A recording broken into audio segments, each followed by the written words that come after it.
Hi everyone, my name is Alex and welcome to Sunshine Egg Donation Agency blog.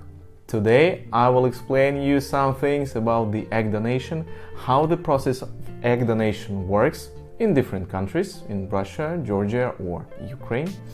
I also would like to mention that today is 18th of June 2021 and we're still living with COVID.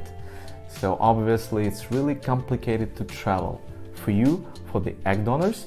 So one of the main advantages, traveling donors is only partly available. So and further, I would like to explain how this process works right now. There are a lot of reasons for the egg donation. It could be a low ovarian reserve, it could be an early menopause, it could be a low egg quality, it could be a single man or single woman or a gay family who needs the egg donor. So before picking up the egg donor, I would like to mention several points or several steps that you have to consider before starting. So first of all, I want to mention that you have to be physically and mentally ready for the egg donation with the IVF. So for men, I suggest to do a spermogram or sperm analysis, to do basic blood tests, HIV, hepatitis B and C, syphilis, clinical blood count. For women, I suggest to do the ultrasound scan of your uterus and also do this blood test. It's very necessary.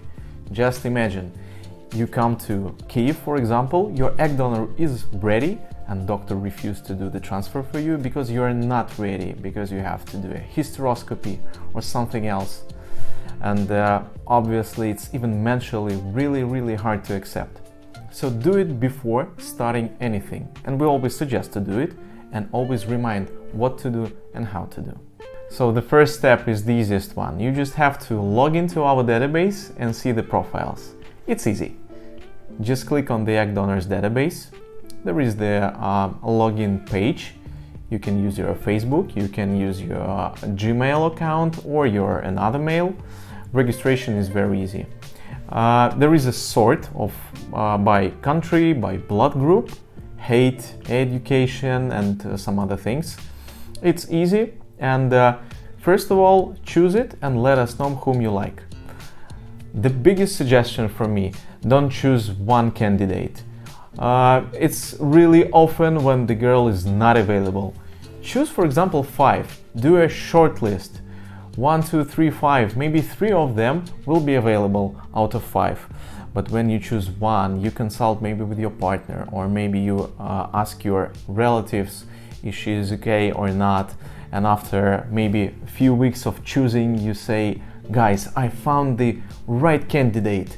And we say, sorry, she's pregnant. Or sorry, she can't do it right now for some other reason. So do a short list. It's easy. And yes, it's really important. None of them are available right now. And their frozen eggs are not available because we have only fresh cycles. It means the egg donor donates specially for you. So, for example, she may have 30 eggs and you get all of them. It's not like you get 5 or 6 or 10. No, everything that we have, you will get them. The next step, okay, you check yourself, your consultant or your doctor says everything is perfect, you can start, guys. What's next? For example, our egg donor lives in Georgia, in Tbilisi. Before starting anything, we need to get your sperm from your partner, your husband, or you can maybe take it from some sperm bank and ship it to Georgia. What is again very important? It's okay to freeze the sperm. It's okay to freeze the embryos. It doesn't affect on the quality of the embryos or the sperm. But it really affects on the quality of the eggs. Why? For example, we freeze 30 eggs, and in fact, sometimes 20 or 30% of them destroys or collapse after thawing. My suggestion, use a fresh sperm, especially when you have an opportunity to take a fresh donor. So if we have the egg donor in Georgia, we need to ship your sperm to Georgia first. When you ship your sperm, we can start the egg donation process, and I will explain how it works. So your sperm arrived to the clinic where we have the IVF program. So what's next? First of all, egg donor comes to check her ovaries, to check her follicles. Does she has any cyst, for example, which is okay, and don't worry about it when we share information about the cysts. Cyst may go on in a couple of weeks, it's okay. Or she has a yellow bodies and stimulation can't be started right now. Don't worry about it as well. By the way, I would like to show you how the perfect egg donors looks like.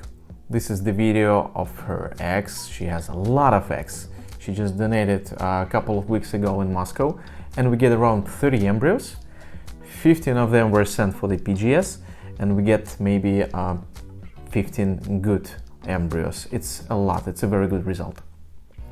Okay, for example, everything is good with her. Her cycle started, and we start stimulation. Doctor prescribes some medicines for her. Usually it's a Gonal-F and Cetrotide after a couple of days, around on day 8 or something. You get a report from the first scan. So it's the doctor's report, it's a scan, and the video. We try to do it, but not every doctor is accept to do it.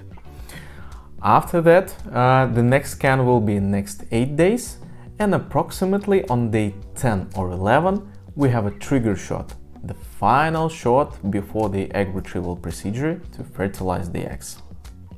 Okay, we get the eggs.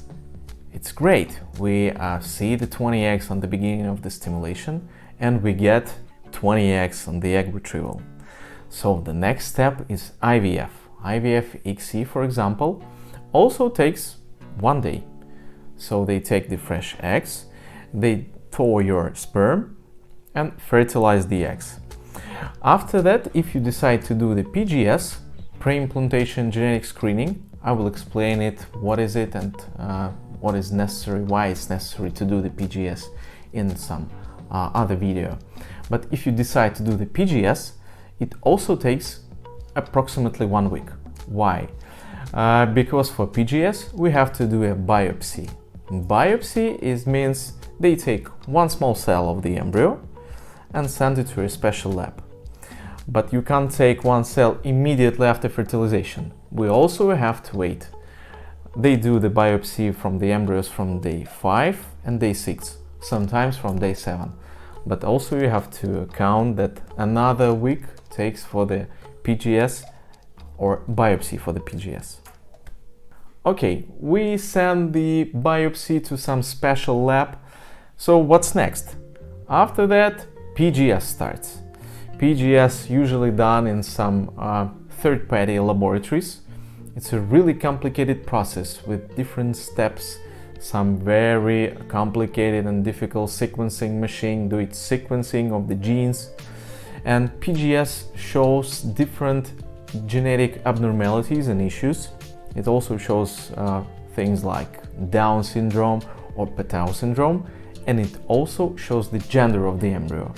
For many of them, it's really important, but it's not available in every country. For example, in Russia, it's available and it's legal. In Ukraine, it's available and legal, but not in Georgia. In Georgia, you can't do it. Okay, so several months passed. We get the eggs. You ship your sperm, and using sperm and eggs, embryos are created.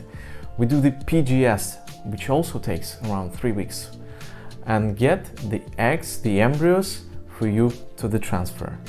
So now the most important process starts, the preparation of your uterus lining. Why I mentioned at the beginning that do all necessary scans before is really important, because again, everything is ready, embryos is ready, you're absolutely mentally ready to do the embryo transfer. But when you come to Tbilisi, doctor says, sorry, you are not ready. So again, please do all necessary tests before. It's really important. By the way, the preparation of the endometrium takes approximately 25 days, which is a lot. It doesn't mean that you have to come to Tbilisi for 25 days. No, you can start your preparation locally, for example in Australia or in the United States, and start taking injections or steams or sometimes pills. It's always case by case, and doctor can decide what to do in your country. Start it for first 2 weeks. After that, take a flight to Tbilisi and continue preparation in Tbilisi before the transfer. It's also good. It's, I think, even easier. No need to stay for 1 month. You don't need to stay for 1 month. So the embryo transfer done. Now what to do and when you can go back home? Actually, immediately. But it's again really important for you to mentally prepare yourself for it. If it's possible, take your husband or partner together with you for the embryo transfer. It's important to relax, chill, and have some rest after it. You can travel the next day back home, but better stay, enjoy a new country, enjoy, for example, Georgian cuisine or Ukrainian cuisine if we're talking about Kiev, and stay for a couple of days before going back home. So let's quickly summarize this video. Step number 1, do all necessary medical checkups. Do the blood tests, do the spermogram, and do the hysteroscopy if it's needed. Step number 2, get the access to our database. You can find the link down below. Step number 3, do the short list of the preferable egg donors and choose the right candidate. Step number 4, ship the sperm to the country where the IVF with the egg donor will be done. Step number 5, get the eggs from the chosen egg donor after the stimulation and egg retrieval. Step number 6, create the embryos using your sperm and the egg donor eggs, and do the PGS with the gender selection if you want to. And the last step, step number 7, do the frozen embryo transfer. That's it.